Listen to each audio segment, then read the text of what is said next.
Hello guys, welcome back to my channel Earth Mom Reactions. मैं हूं ज्योति और welcome है आप सभी का मेरे चैनल में नए हैं तो प्लीज़ चैनल को सब्सक्राइब ज़रूर कीजिए। वीडियो पसंद आई तो लाइक भी करिए। कमेंट सेक्शन में कमेंट करके ज़रूर बताइए कि आप सबको मेरा वीडियो कैसा लगा। जस्ट अभी मैंने मुफट ननद का वीडियो देखा है, तो वीडियो देखने के बाद सोचा कि चलो उनके ऊपर एक रिएक्शन वीडियो बनाया जाए। बेसिकली उनके ऊपर नहीं, उनकी वीडियो के ऊपर रिएक्शन वीडियो बनाया जाए, क्योंकि रिएक्शन वीडियो किसी भी पर्टिकुलर इंसान के ऊपर नहीं, उनके दिखाए हुए कंटेंट के ऊपर बनता है। तो उम्मीद करती हूँ कि आप लोगों को ये वीडियो पसंद आएगा। बिना स्किप करे हुए वीडियो को प्लीज़ रिक्वेस्ट है कि एंड तक ज़रूर देखें, क्योंकि जब आप लोग आधी अधूरी वीडियो देखते हैं तो पूरा वीडियो का कॉन्टेक्स्ट भी समझ में आने में प्रॉब्लम होती है और बहुत सारी मिसअंडरस्टैंडिंग भी डेवलप हो जाती है। तो जब भी आप किसी से रिलेटेड कोई भी वीडियो देखें तो मेक श्योर कि उस वीडियो को आप लोग पूरा ज़रूर देखें।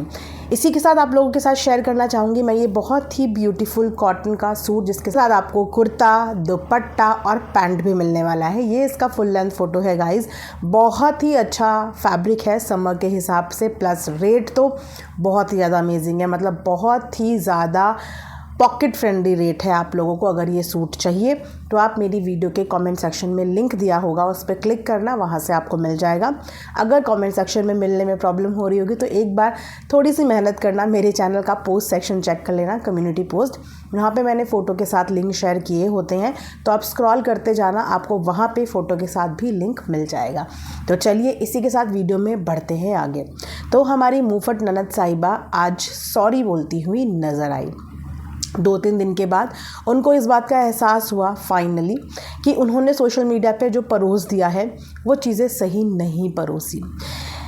और इसी के साथ साथ उन्होंने रिएक्शन चैनल के लिए जो चीज़ें बोली वो भी उन्होंने क्लियर करी। संस्कारों पे रोट रही बातों को भी उन्होंने क्लियर किया। तो यहाँ पे मैं अपनी वीडियो के माध्यम से ना सबसे पहले हर एक व्लॉगर को, हर एक क्रिएटर को सिर्फ एक चीज़ क्लियर करना चाहूँगी कि रिएक्शन वालों की कभी भी किसी से कोई दुश्मनी नहीं होती। रीज़न कि ना तो आपने हमारा कुछ बिगाड़ा होता है, ना हमने आपका कुछ बिगाड़ा होता है। इट्स जस्ट कि जो चीज़ें हम लोग देखते हैं, जो चीज़ें हम लोग कनेक्ट कर पाते हैं, या जो चीज़ें हमारे एंड पे हमें लगता है कि गलत हो रही है, सही हो रही है, हम सिर्फ उस पर अपनी एनालिसिस प्रस्तुत करते हैं। मैटर ख़त्म, तो हमारी साइड से भी चीज़ें ओवर।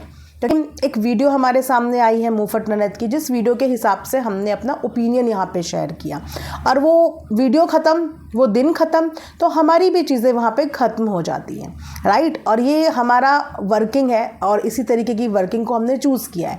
जैसे ब्लॉगर्स जो हैं अपनी डेली लाइफ, डेली रूटीन दिखाने को चूज़ करते हैं। कोई लोग अपनी पूरी पर्सनल लाइफ नहीं दिखाते, कोई अपना कंप्लीट लाइफस्टाइल दिखाते हैं। तो it's totally depends upon you कि आप अपना चैनल की कैटेगरी, नीश किस तरीके से बनाना चाहते हैं। तो यहाँ पे सबसे पहले मैं रिएक्शन से ही शुरू करूँगी, क्योंकि उन्होंने रिएक्शन की चीज़ों को यहाँ पे क्लियर किया है कि उनका मोटिव ये बिल्कुल नहीं था कि बिक गए हैं या ख़रीद लिया है। यस, आपने बिक गए हैं, ख़रीद लिया है, ऐसे वर्ड्स यूज़ नहीं किए, लेकिन आपकी बोली हुई बातों का कॉन्टेक्स्ट उसी तरफ जा रहा था। ज़रूरी नहीं होता कि हम एग्जैक्ट वर्ड्स में वो चीज़ बोल रहे हों, वो तभी होती है। कभी कभी एक शब्द के ना काफ़ी सारे मीनिंग होते हैं, डबल मीनिंग बातें। ये तो आपने सुना ही होगा कि इंसान सरकास्टिक वे में अपने दिल की बात भी बोल लेता है और फिर अपने आप को बचाने के लिए ऐसा बोलता है कि मैंने तो ऐसा बोला ही नहीं था, है ना। तो कुछ चीज़ें स्पष्ट बोली जाए, वो चीज़ें तभी वैसी हों, वो ज़रूरी नहीं है। किसके इशारों पे, मतलब इशारा वर्ड क्या होता है? इशारा वर्ड तो वही होता है ना कि मैंने आपको यहाँ से इशारा किया और मेरे इशारे को अगर आप फॉलो कर रहे हो तो दैट मीन्स कि आप जो है मेरे अंडर में हो, मेरे कंट्रोल में हो।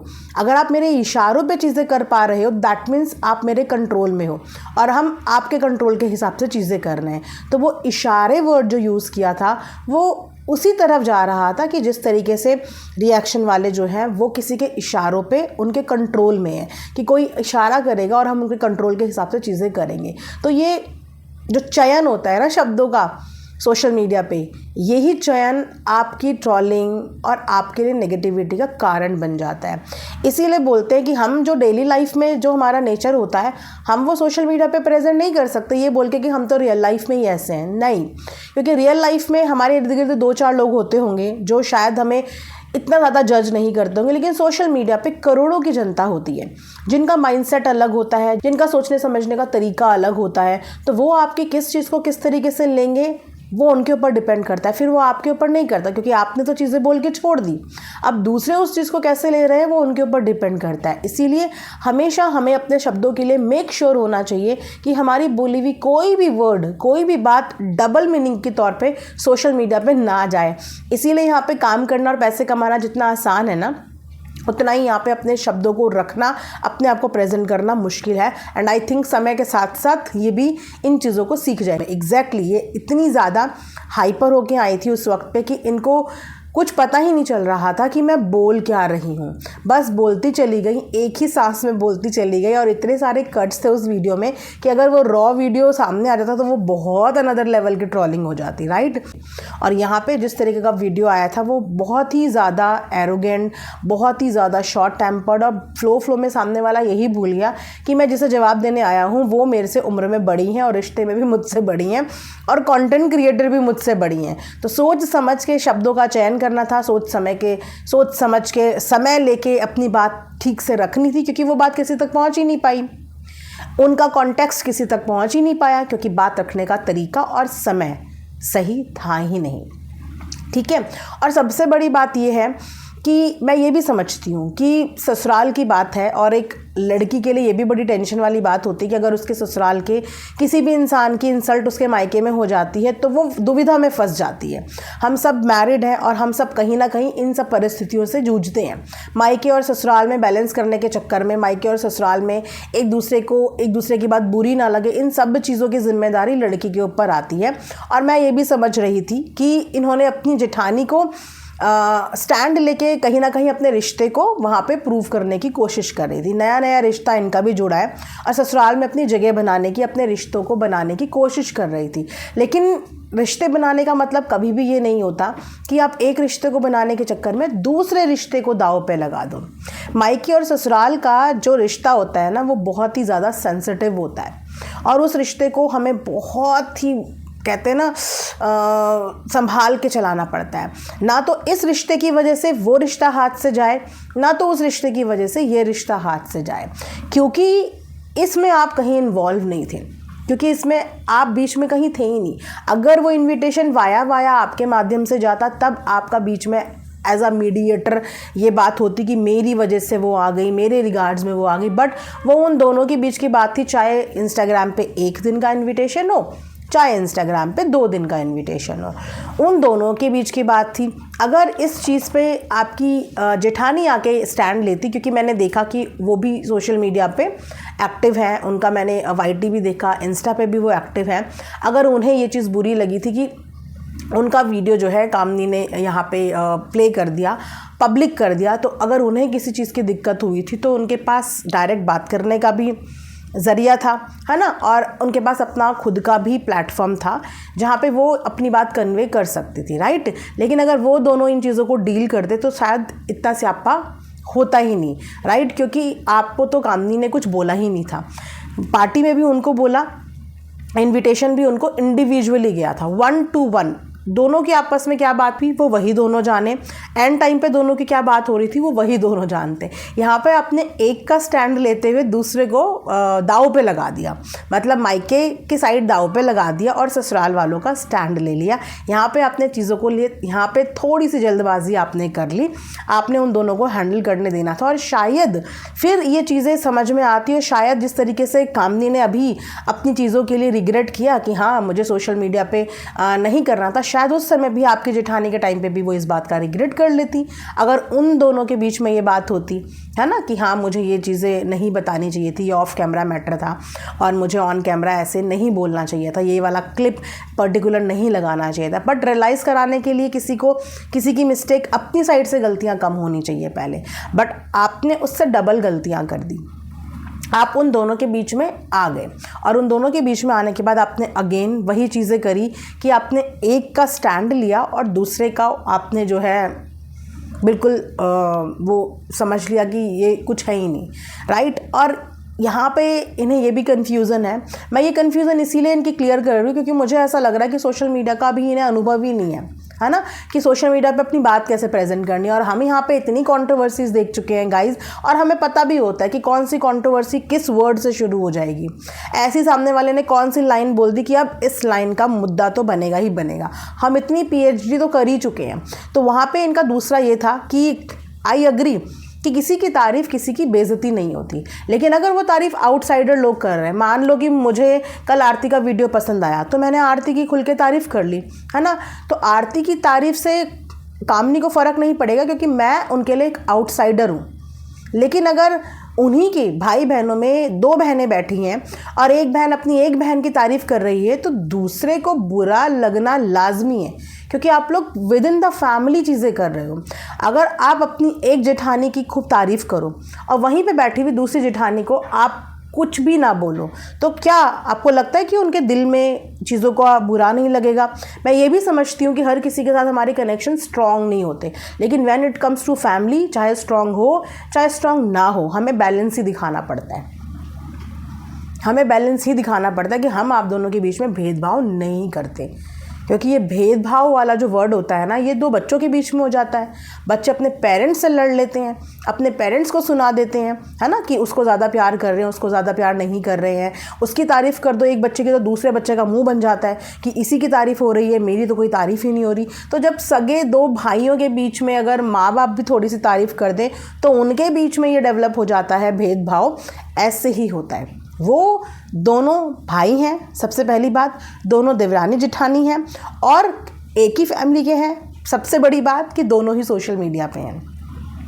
अगर कोई एक सोशल मीडिया पे होता तो एक की तारीफ़ आप करते रहते, कोई दिक्कत नहीं थी, पर वो दोनों ही सोशल मीडिया पे हैं। अगर आप एक की तारीफ़ करते हैं तो आप वहाँ पे दूसरी साइड से फंसोगे ही फंसोगे।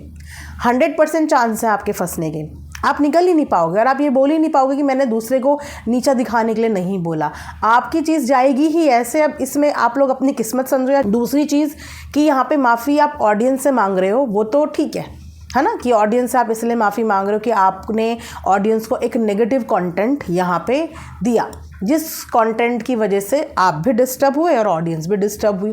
अब आपको समझ में आ रहा है कि खामोशी क्यों ज़रूरी होती है, क्योंकि कंट्रोवर्सी हैंडल करना सबके बस की बात नहीं होती। कंट्रोवर्सी में आपका मेंटल पीस डिस्टर्ब होता है, आपकी फैमिली डिस्टर्ब होती है, आपका काम डिस्टर्ब होता है और सबसे ज़्यादा आप डिस्टर्ब होते हो।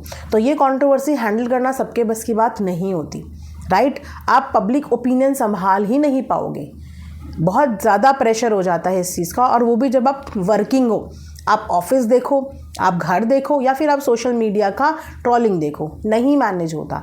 तो जो चीज़ नहीं मैनेज कर पाओ उस चीज़ के अंदर कभी इन करो ही मत, उस तरफ कभी जाने की सोचो ही मत।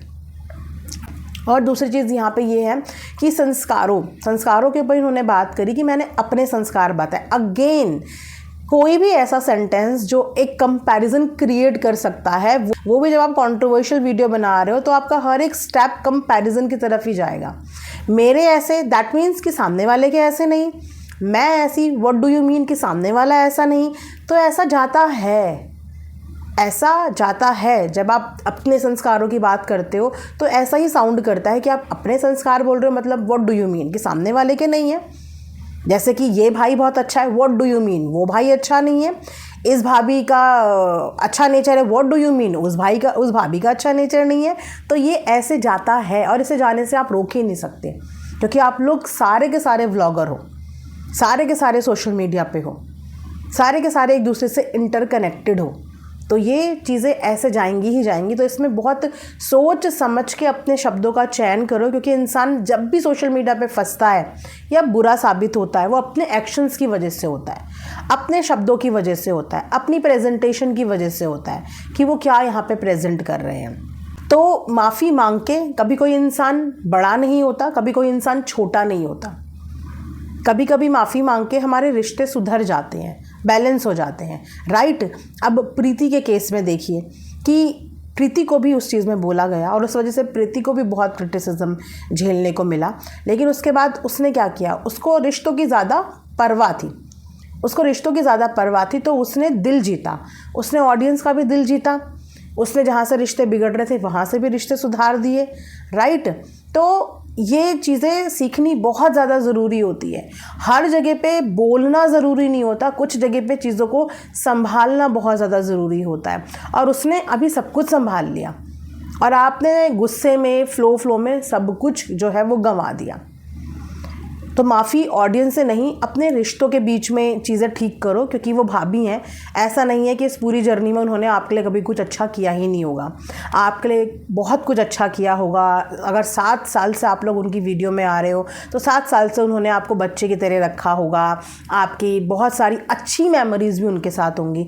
तो उन अच्छी मेमोरीज़ को याद करते हुए अगर आप उनके साथ अपनी चीज़ें ठीक भी कर लो तो इसमें ना तो आप छोटी होगी ना वो बड़ी बन जाएंगी। हाँ, आप अपने मायके और ससुराल के बीच का रिश्ता बैलेंस कर देंगी, क्योंकि इन सब चीज़ों का फ़र्क ना सिर्फ आपके ससुराल, आपके मायके की तरफ भी पड़ेगा, राइट। आपके पूरे ससुराल की तरफ पड़ेगा, क्योंकि आपकी जेठानी को बुरा शायद उनका मैटर वहीं पे ख़त्म हो जाता, लेकिन जब उन्होंने सोशल मीडिया पे ये चीज़ें देखी होंगी तो ये ज़्यादा बातें बढ़ी होंगी, आपकी फैमिली तक भी ये बातें गई होंगी, फैमिली इन्वॉल्व हुई होगी, इन लॉज इन्वॉल्व हुए होंगे, वहाँ पे आपके मायके में अंकल आंटी है जो वो इन्वॉल्व हुए होंगे, आपके पेरेंट्स, मतलब पूरा रिश्ता डिस्टर्ब हुआ होगा, पूरे परिवार का रिश्ता। और वो सब लोग सफ़र कर रहे होंगे जिनकी कोई गलती ही नहीं है इसमें। बच्चों के आपस की लड़ाई भी वो लोग सफ़र कर रहे होंगे, बड़े लोग जिनकी कोई गलती ही नहीं है। तो एक रिश्ता बहुत सारे रिश्तों से कनेक्ट होता है, तो वो सारी चीज़ें यहाँ पे डिस्टर्ब हुई होंगी। तो इन चीज़ों को ठीक करना भी बहुत ज़्यादा ज़रूरी है। हीट ऑफ द मोमेंट इंसान बहुत कुछ बोल देता है और ये मैच्योरिटी आने में कभी कभी समय लग जाता है। नेचर पे काम करना बहुत ज़्यादा ज़रूरी है, क्योंकि अभी रिश्तों में कदम ही रखा है, अभी तो पूरी जर्नी तय करनी है, अभी तो 2 परिवार संभालने हैं, इतने सारा रिश्ते संभालने हैं। हर जगह ऐसा बिहेवियर और हर जगह ऐसा नेचर आपको ही परेशानी में लेके आएगा, आपके अपनों को ही परेशानी में लेके आएगा। तो जब भी किसी भी चीज़ का हमें जवाब देना हो, रिटेलिएट करना हो, तो खूब सोच समझ के इसके प्रॉज एंड कॉन्स क्या हो सकते हैं और मैं किस तरह अपनी बात यहाँ पे रखूँ कि मैं किसी की भी डिसरिस्पेक्ट करती हुई साउंड ना करूँ। बचपन से आप लोगों को उस परिवार ने देखा है, आपस में आप लोग वहीं पे 7-8 साल, मतलब बहुत लंबा समय होता है, छोटे से बड़े होते तक आप लोगों को उन्होंने देखा है ना, छोटे से लेकर आप लोगों की विदाई तक देखा है। तो चीज़ों को ऑफ कैमरा सही करो, कोशिश करो कि जब भी फ्यूचर में कोई भी ऐसी चीज़ हो, चाहे वो कामनी की तरफ से हो चाहे आपकी तरफ से हो, कभी भी अपने परिवार के मुद्दे सोशल मीडिया पे लाने से पहले एक बार कोशिश करो कि उसको ऑफ कैमरा हम लोग रिजॉल्व करें। अगर आपस में नहीं भी निभ रही है, वाइब्स भी मैच नहीं कर रही है, तो उसको भी ऑफ कैमरा सीधा बोलो। अगर सीधा ही बोलना आता है तो सही जगह पे सीधा बोलो, सोशल मीडिया पे सीधा मत बोलो। सोशल मीडिया पे सीधी बात भी कभी कभी टेढ़ी पहुंच जाती है। सीधा बोलना है तो आपस में एक दूसरे के आमने सामने सीधा बोलो कि वाइब्स मैच नहीं हो रही। मतलब कहते हैं ना कि एक हम लोग अगर हमें किसी से अपने रास्ते भी अलग करना है तो गुड नोट पे साइलेंटली वॉकआउट कर जाओ। अगर कोई रिश्ता आपको लग रहा है कि निभाना मुश्किल हो रहा है या हम इस रिश्ते पे ज़बरदस्ती चीज़ें कर रहे हैं, तो आप वहाँ से इज़्ज़त के साथ, रिस्पेक्ट के साथ, साइलेंस के साथ वॉकआउट कर सकते हैं, बिना किसी की इंसल्ट करे हुए, बिना किसी को हर्ट किए हुए।